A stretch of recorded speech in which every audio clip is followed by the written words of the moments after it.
সালটা 1989। সকাল সকাল রশিদ ঘটকের আগমনে হেমলতা ভীষণ বিরক্ত হন। তিনি বারবার পই পই করে বলেছেন, পদ্মর বিয়ে আমি এখনই দিব না, পদ্মকে আমি অনেক পড়াবো। তারপরও রশিদউদ্দিন সপ্তাহে সপ্তাহে এক এক পাত্রের খোঁজ নিয়ে আসে। মেয়ের বয়স আর কতই বা হলো, মাত্র 16। শামসুল আলমের মেয়ের বিয়ে হয়েছে 24 বছরে। পদ্মর বিয়েও তখনই হবে। পদ্মর বিয়ে হবে পদ্মর পছন্দ মতো। হেমলতা রশিদউদ্দিনকে দেখেও না দেখার ভান ধরলেন। রশিদ একদলা থুতু ফেললেন উঠোনে। তারপর হেমলতার উদ্দেশ্যে বললেন, বুঝছো পদ্মর মা, এইবার যে পাত্র আনছি একবারে খাঁটি হীরা। তারপর হেমলতা বিরক্ত ভরা কণ্ঠে জবাব দিলেন, আমি আমার মেয়ের জন্য এখনই পাত্র চাইনি। তবুও বারবার কেন আসেন আপনি? যুবতী মাইয়া ঘরে রাখুন বালা না। তারপর হেমলতা বললেন, মেয়েটা তো আমার, আমাকেই বুঝতে দেন না। হেমলতার কণ্ঠে বিরক্তি ঝরে পড়ছে। রশিদ অনেক চেষ্টা করেও সুবিধা করতে পারলেন না। ব্যর্থ থমথমে মুখ নিয়ে সড়কে পা রাখেন। প্রতিদিনই কোনো না কোনো পাত্র এসে হাতে টাকা গুজে দিয়ে বলবে, মোর্শেদের বড় ছেড়িডারে চাই। রশিদ নিজে নিজে বিড়বিড় করে আওড়ান, গ্যারামে কি আর কোনো সেরি নাই? এই একটা সেরিরেই কেন সবার চোখে পড়তে হইব? চাইলেই কি সব পাম যায়? পূর্ণা স্কুলের জামা পরে পদ্মজাকে ডাকলো, আপা, এই আপা, স্কুলে যাবি না? আপারে। পদ্মজা পিট পিট করে চোখ খুলে কোনো মতে বলল, না। পরপরই চোখ বুজে ঘুমে তলিয়ে গেল। পূর্ণা নিরাশ হয়ে মায়ের রুমে আসে। আম্মা, আপার কি হইছে? স্কুলে যাইব না? হেমলতা বিছানা ঝাড়া রেখে পূর্ণার দিকে কড়া চোখে তাকান। রাগী স্বরে বলেন, যাইব কি? যাবে বলবি। পূর্ণা মাথা নত করে ফেলল। হেমলতার কড়া আদেশ, মেয়েদের পড়াশোনা করাচ্ছি, অশুদ্ধ ভাষায় কথা বলার জন্য নয়, শুদ্ধ ভাষায় কথা বলতে হবে। পূর্ণা মাথা নত করে দেখে হেমলতা তৃপ্তি পান। তার মেয়েগুলো মন্যতা চিনে খুবই অনুগত। তিনি বিছানা ঝাড়তে ঝাড়তে বলেন, পদ্মের শরীর ভালো না, সারা রাত পেটে ব্যথায় কাঁদছে, থাকুক, ঘুমাক। পূর্ণার কিশোরী মন বুঝে যায় পদ্মজা কিসের ব্যথায় কেঁদেছিল। সে রাতে নানাবাড়ি ছিল বলে জানতো না, ভোরেই চলে এসেছে। নানাবাড়ি হেঁটে যেতে 5 মিনিট লাগে। পূর্ণাকে চুপচাপ দাঁড়িয়ে থাকতে দেখে হেমলতা বলেন, তুই যা, মাথা নিচু করে যাবি, মাথা নিচু করে আসবি। আচ্ছা আম্মা। পূর্ণা রুমে এসে আয়নার সামনে দাঁড়ালো, নিজেকে খুঁটিয়ে খুঁটিয়ে দেখলো। এরপর গত মাসে মেলা থেকে আনা লাল লিপস্টিক গাঢ় করে ঠোঁটে মাখে। 14 বছরের পূর্ণা ইদানিং খুব সাজতে ইচ্ছে করে। হেমলতা সেজেগুজে স্কুলে যাওয়া পছন্দ করেন না বলে পূর্ণা আগে থেকে লিপস্টিক মাখেনি। টিনের দেয়ালে কাঠের ঘড়ির কাঁটায় 10টা বাজলো মাত্র, এখনো পদ্মজা উঠল না। হেমলতা মেয়েদের রুমে ঢুকেন। পদ্মজা 2 হাত ভাঁজ করে ঘুমাচ্ছে।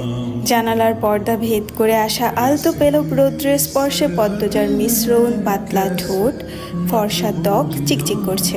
হেমলতা বিসমিল্লা বলে 3 বার ফু দেন মেয়ের শরীরে। গুরুজনরা বলেন, মায়ের নজর লাগে বেশি, নজর কাটাতে বিসমিল্লা বলে ফু দিতে হয়। হেমলতার মায়া লাগছে পদ্মজার ঘুম ভাঙাতে, তবুও আদুরে গলায় ডাকলেন, পদ্ম, এই পদ্ম। পদ্মজা চোখ খুলে মাকে দেখে দ্রুত উঠে বসেন। যেদিন ঘুম থেকে উঠতে দেরি হয় সেদিনই হেমলতা ডেকে তুলেন। পদ্মজা অপরাধী কণ্ঠে প্রশ্ন করল, বেশি দেরি হয়ে গেছে আম্মা? হেমলতা বলেন, সমস্যা নেই, মুখ ধুয়ে খেতে আয়। পদ্মজা দ্রুত কলপারে গিয়ে ব্রাশ করে মুখ ধৌত করে। হেমলতা শিক্ষকের মেয়ে, তাই তার মধ্যে নিয়ম নীতির প্রভাব বেশি। মেয়েদের শক্তপোক্ত নিয়মে রেখে বড় করেছেন। পদ্মজা রান্নাঘরে ঢুকে দেখলো প্লেটে খাবার সাজানো। সে মৃদু হেসে প্লেট নিয়ে টেবিলে গিয়ে বসলো। তখন হেমলতা আসেন। পদ্ম দ্রুত ওড়না দিয়ে মাথা ঢাকে। হেমলতার দেওয়া আরেকটা নিয়ম, খাওয়ার সময় মাথা ঢেকে খেতে হবে। পদ্মজা নিশ্চুপ থেকে শান্ত ভঙ্গিতে খেতে লাগলো। হেমলতা মেয়েকে সহজ কণ্ঠে বললেন, তাড়াহুড়ো করছিস কেন?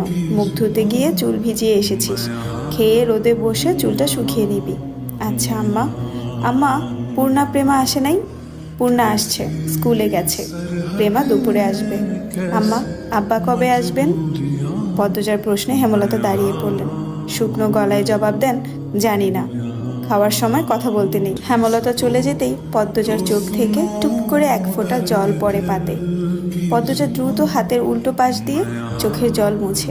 পদ্মজার জীবনে জন্মদাতা আছে ঠিকই, কিন্তু জন্মদাতার আদর নেই। সে জানে তার দোষটা কি, কেন নিজের বাবা বাকি বোনদের আদর করলেও তাকে আদর করেন না, কথা অবধিও বলেন না। 2 বার মাকে জিজ্ঞাসা করেছেন সে, আমি কি তোমাদের সত্যিকারের মেয়ে আম্মা? সন্তান হয় না বলে কি দত্ত কিনেছিলে? আব্বা কেন আমাকে এত অবহেলা করেন? ও আম্মা, বলো না। হেমলতা তখন নিশ্চুপ থাকেন। অনেকক্ষণ পর বলেন, তুই আমার গর্ভের সন্তান আর তোর বাবারই মেয়ে। এখন যা, পড়তে বস, অনেক পড়তে হবে তোর, ব্যাস এইটুকুই। এর বেশি কিছু বলেন না হেমলতা।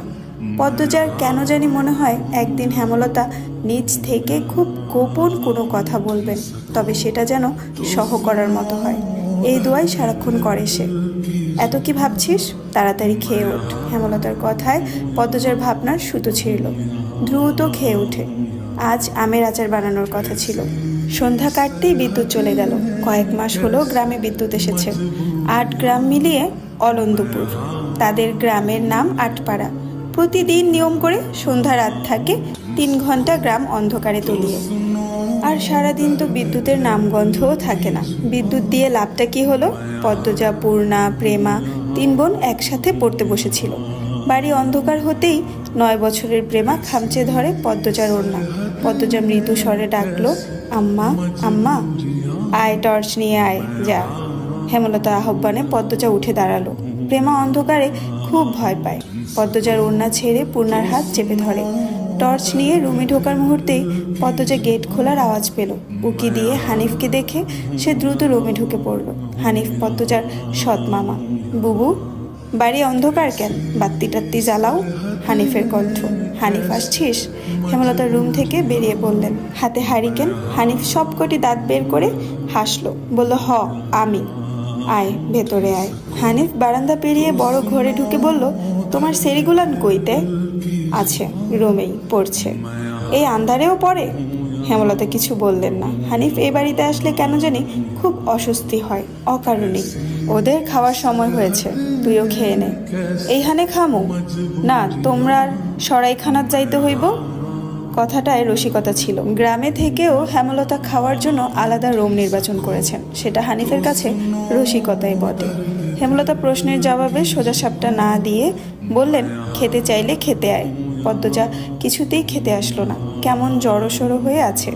মনে হচ্ছে হানিফকে ভয় পাচ্ছে বা অবহেলা করছে। হানিফ 6 বছর সৌদিতে ছিল।